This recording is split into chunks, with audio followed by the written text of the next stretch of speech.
so hard. No matter what you do, you offend someone. And I've just eaten. That's why I feel like I've got stuff in my teeth and I'm talking, but it's absolutely fine.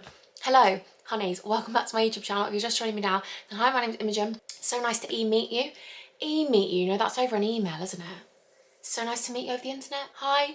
Anyway, I'm really excited for today's video because a lot of you guys have DM'd me and a lot of you guys really did not enjoy the last video, but I think it's really positive to be able to share different journeys through this motherhood that we're all navigating ourselves through. And it's just one big journey. I say that word so much, but this is part 2 of my breastfeeding journey. And this is me now finishing me talking about this. I'm obviously going to talk about it still on Instagram and covering my journey, but I wanted to show you my 11-week journey of exclusively breastfeeding. In this video, I talk all things about her tongue tie.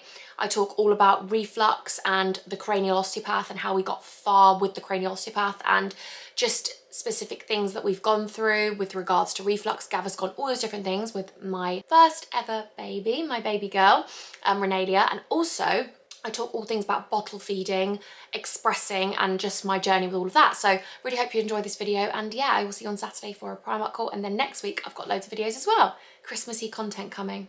The red lip. Oh yeah, the red lip's my brand actually. Oh no, that's so annoying. I don't care. I'm going to plug it. I love it. This is my new lip kit for the Honey Store, my brand. This is Queen Bee. But yeah, okay. Ignore me. Get into the video. I will link the product if you want to go and check it out from the Honey Store in my description. If you want to go and look at this lip kit, I'm gonna stop talking. I'm annoying myself. Enjoy this video. Oh my God, last night was absolutely awful. It was awful. It was horrendous. I mean, she hasn't slept, poor girl. She hasn't slept. She hasn't slept. I think she had like 15 minutes in between like a feed. I've not seen her like that. I've not seen her like that. So went to the doctor prescribed baby Gaviscon.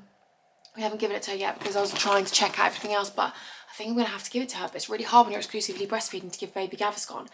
And obviously everyone says baby Gaviscon constipates them and don't give it to them. Or some people like swear by Gaviscon. And oh, I got an appointment today. I just brushed my teeth to make myself feel a bit more awake. I got an appointment today with a lactation lady on the NHS, and I'll let you know what she says about my latch. And then Monday morning we've got the tongue tie consultant. I just called the private lady and she said, wait till you see what the NHS says, then come to us, because our appointments are non-refundable. I would do anything for her. Like, I know that there's lots of people that can't do that, but, and I'm so incredibly engorged right now. Like I've taken some off, like I've hand expressed some just to make them feel a bit better, but the lumps in my boobs, they're like lightning. They're like electric shocks. They're like electric shocks going through my breasts. And it's all underneath. Like, oh, I'm gonna put them in a bath of Epsom salts. We've got to get ready to get out, but I just wanted to tell you because this is just the reality at the moment. But she was like lifting her legs up in pain, screaming out. Like, I laid her down for literally 1 second after keeping her upright for like 40 minutes, and that was it. She just screamed out in pain. It was horrible. I feel like she's constipated though. And I know that the Gaviscon will make it worse because basically for like 2 hours she was grunting, lifting up her legs, crying out in pain, silent refluxing. I could hear it all coming up, wheezing, all like hoarse. And then she'd breastfeed for about 5 minutes, 7 minutes max, and then poo. And then she had a bit of relief. And then the pain would come back, but she had some relief from going to the toilet. So I feel like she was constipated, and she did like 3 poos in the night, big poos.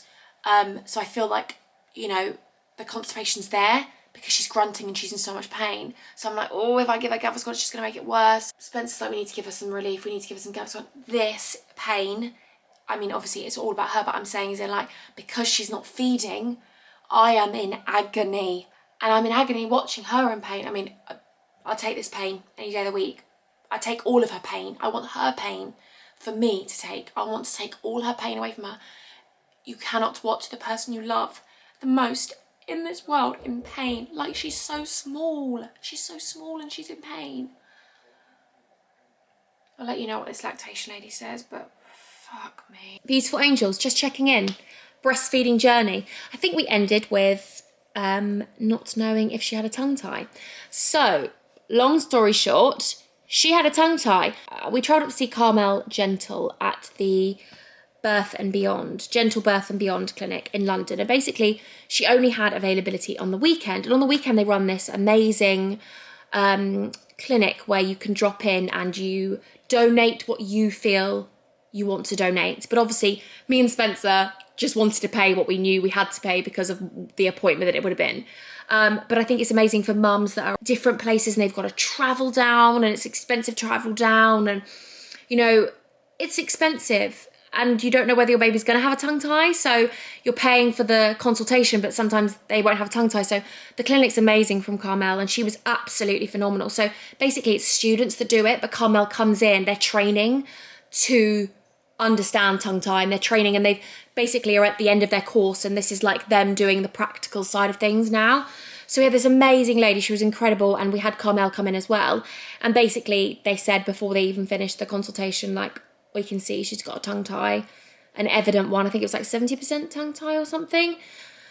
They said she had so much tension in her cheeks. They said she had so much tension in her whole body. So then I was like, we've been taking her to a cranial osteopath, and we were taking her to this lady that we were recommended, but she had no Google reviews. And I was like, well, but I know that Google reviews aren't the be all and end all, but you know, when you just like think, oh, is that a sign? Like, has she not had any reviews? But we were recommended by my midwife.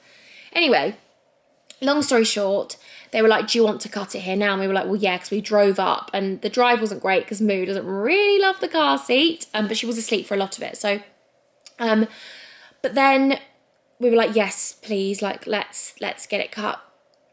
And then I couldn't watch. I just held her feet, and I feel like, so basically they were on the bed, and then Carmel was here and the other lady was here, so I couldn't have been next to Moo, but I didn't want her to see my eyes. I didn't want her to see her mum and think, mum's doing this to me. Oh, it was so awful. I cried. It was so... Spencer cried. I cried. Like, poor baby. Let's just not even think about us crying. But, like, I'm so happy she won't remember it. Like, she won't remember that pain. And it was gone instantly. Like, they cut it, and then they go straight on the boob, and then they check about the bleeding, like, to see if they clot. And if it doesn't clot, then they obviously have to check, blah, blah. But she went straight on the boob. She cried, got straight on the boob. She was fine. And then the bleeding stopped, and it was amazing. It was just horrible seeing her like that, like horrendous, just not nice at all. She was amazing. And then we got home and I was like, okay, this, you know, the latch was amazing when she latched on at the thing, and I'd never had that latch on the right because the latch on my right was never like that. And then we got home and oh my God, we have never, like, ever, I'm 10 weeks now. Moo's 10 weeks now. I'm 10 weeks exclusively breastfeeding now. In the whole 10 weeks, we have never had a night like that. She was screaming in pain. Oh, it was so horrible. I cannot explain how horrible it was to see the love of our life. Okay, so when I mean, like, she was inconsolable, like screaming. I couldn't do anything. She wouldn't latch because she wouldn't open her mouth properly. She was in so much pain.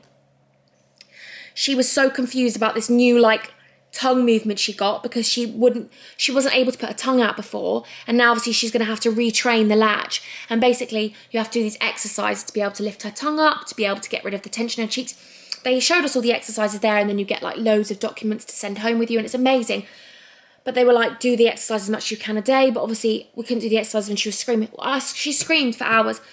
I tried everything, and the thing that calmed her down the most, I just stripped my whole clothes off, stripped her naked, just in her nappy, put her on me, and then that was the only way it was calm. But I had to be standing up with her, so I'm literally standing up naked. You gotta laugh now. Naked, and basically I actually called the hospital I gave birth, so I was like, don't know who to call. Like, I shouldn't call 111, should I? I called the hospital, and they basically said, can you express, like, get some milk off and try and give her a bottle. And then I was trying to drip my milk in her mouth, and she was sort of taking it, but then also just choking. She was like, I'm not having it, I don't want it. And the only way I could calm her down was, it was actually when Spencer went out. So I said, Spence, we need to go and get a bottle. We couldn't find any bottles that we bought. So he needed to go to Sainsbury's. Sainsbury's was shut. This was at like 9:40 at night. Sainsbury's shuts at 10. So Spencer ran out to Sainsbury's, went and got the man bottle, came back. I got the pump out. And by that point, she'd calmed down. And the only way I could get her to latch was by bouncing naked and like literally picking my boob and putting it in her mouth. And she was sort of latched, and then she went to sleep. And I thought, oh my God, okay, poor girl, she's probably tired. But the problem is she was screaming because she wanted milk. She wanted the milk so much, but I couldn't give her the milk because she couldn't latch. Spencer got back, and then I was like, I'm just going to express in case in the middle of the night we have this again. And then I expressed some milk off. And then I was like, oh no, I'm not meant to be expressing, so I've got an oversupply, you know. And then throughout the night, she slept for about 3 hours and then woke up, and then she was in a lot of pain. And I just held her because she just did not want to be put down. That's me being honest. Like, every time I'd put her down, she'd just cry in pain. She didn't really feed that much that night, so I was really in pain. I was so in pain in the morning. The engorgement, they're like rock, and I have to basically take off a bit in a muslin. Smooth crying. Smooth crying. Baby, she alright? Bring her down if you want, Angel. I think she wants to feed. But yeah, so basically, it's been a couple of weeks since we got the tongue tie cut. And I'm not going to lie to you, those first 2 weeks of retraining her tongue and her latch was really difficult. She found it after about 3 days properly, really.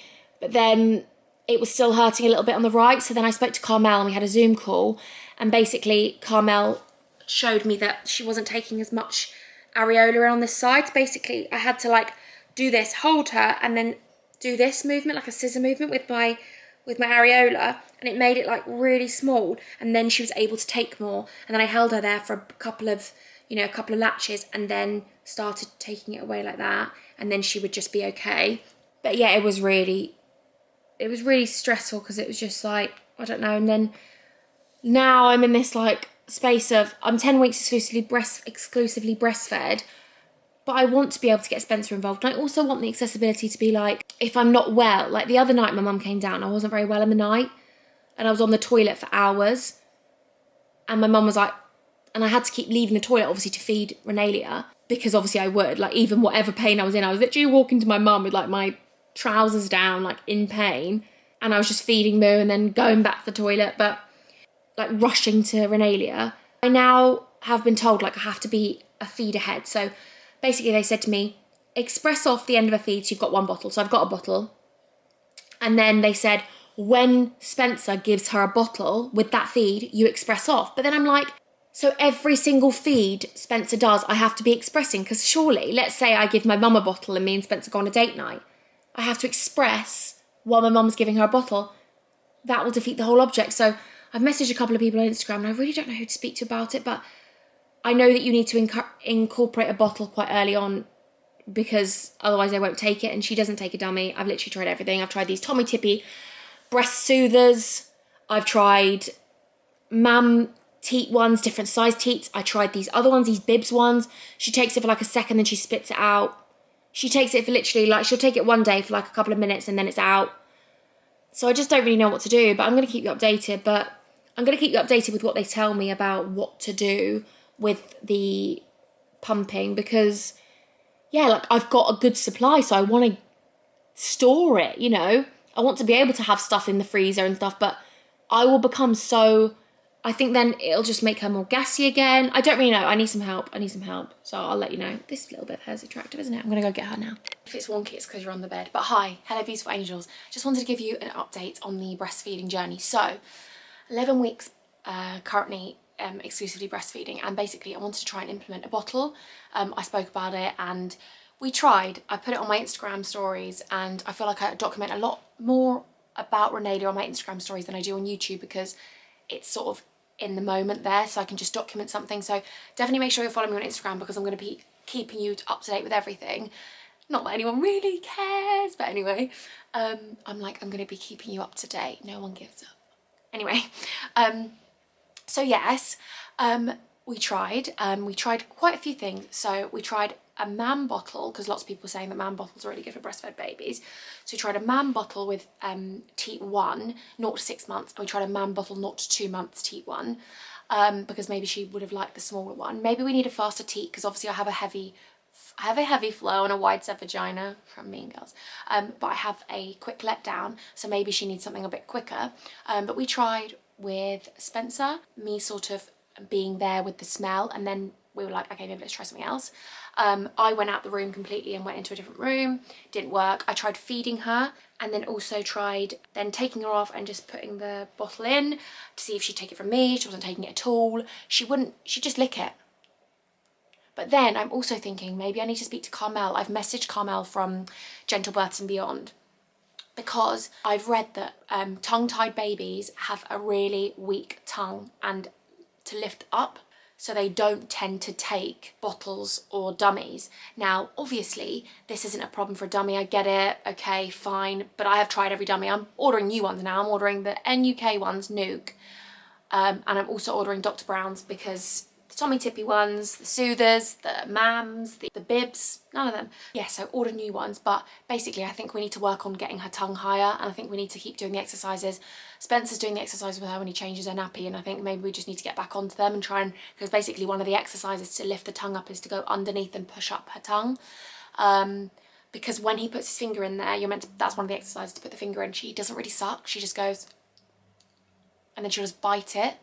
So yeah, I think we need to work on the strength there, because I think she won't take a bottle until we build that strength of her tongue. I'm a bit stuck at the moment with how to, also she wasn't really hungry.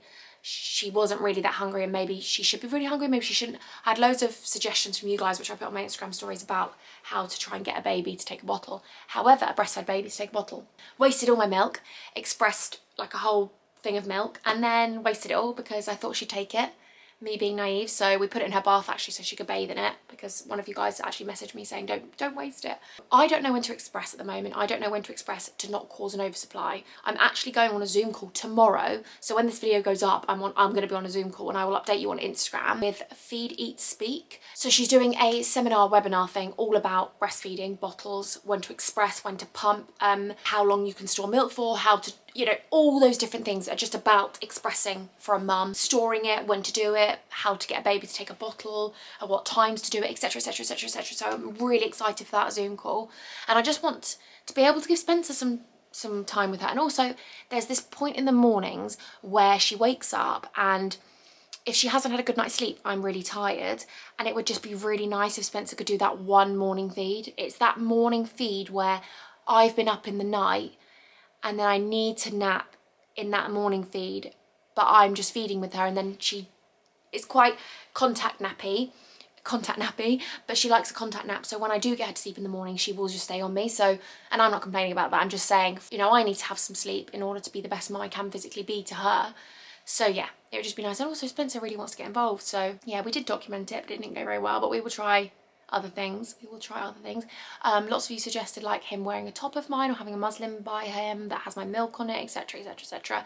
We tried teasing it at the top of her lip, we tried teasing it by there, we tried actually just dripping a bit of the milk in her mouth. She wasn't having it. So we did try quite a lot of things, but I'm gonna keep trying. But I think once she's got more suction, she'll be able to do it. But yeah, I am by no means ready to give up breastfeeding yet, and it's not something I want to do. And for her, she's thriving. She's thriving, trust me. She was born on the ninth centile. She was born, oh, I'm gonna cry. She was born on the 9th centile, and she's now the top centile.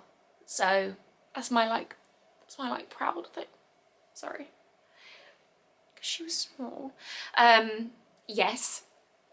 So for me, I absolutely love it. I know that, do you know, it's really hard with Instagram and YouTube and social media to be able to navigate how to be honest. Like, I want to be completely honest with you, but honestly, I feel like I am so courteous and care so much about offending everyone. And I feel like I offend, you know, you offend anyone without even meaning to. And it's like, I feel like I watch so many other people and they will just say their honest opinion and won't go, like, let's say they said, I hate cats. They wouldn't go, oh, by the way, if you hate cats, it doesn't matter. If you love cats. But there's me going, like, now I'm saying I breastfeed. I'm worried out there for the mums who don't want to breastfeed, who can't breastfeed. And I'm like, I don't want to offend them. I don't want to offend them by saying that this is my journey and I love it. Honestly, it is so hard. No matter what you do, you offend someone, and I just find that hard because I just want to be honest without people questioning my character and my judgment and things like that. Like, I don't know, maybe it's because I overcare. I overcare for definite, and I over worry. I'm a Pisces. I overcare. So yes, I love breastfeeding so much. It is the most incredibly rewarding, beautiful thing. I'm not saying that bottle feeding isn't, by the way. This is what I'm worrying about. But what I want to say to you is that for me, this journey has been very up and down. It's going to continue to be up and down because I'm still not there yet. I'm still producing too much milk. I'm still getting engorged. I'm still not at a complete rhythm. And it is going to be a journey still. I always say journey, but it is still going to be a journey. But watching her just hold, like, I remember I used to literally watch my mum feed my siblings, and I'd be like, they'd hold her boob and look up at her or smile. She like does this thing where she like laughs on the boob now, and she'll like talk to me, take herself off. If someone starts talking, especially a man, she's like that. And I'm like, yeah, just expose me. Get my boobs out for everyone in public. Oh my God, what is that? I've had that on me the whole time. Oh my God. Okay, hopefully you can't see because it's down there. But yeah, I would take all of these lows and this journey to have this beyond amazing connection, knowing that, like, I don't want to offend anyone, but this is just me being honest, knowing that I've grown our baby and now I'm growing her through me producing milk. Is the female body is miraculous. Like, it is wild. Any mum out there, however you feed your baby, it is amazing. You're amazing. You're amazing.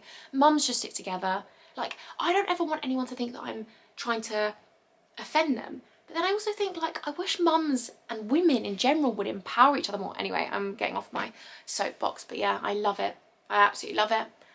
I'm so grateful I get to feed her. I'm so grateful I've got a supply. I'm so grateful that just everything. I just feel so blessed. So yeah, I love you guys so much, and I will see you in my video on Saturday. I've got a Primark haul and then lots of Christmassy videos coming. I've uploaded 3 times this week. What am I doing? I love you guys. Till next time, I'm gonna love you and I'm gonna leave you. Bye.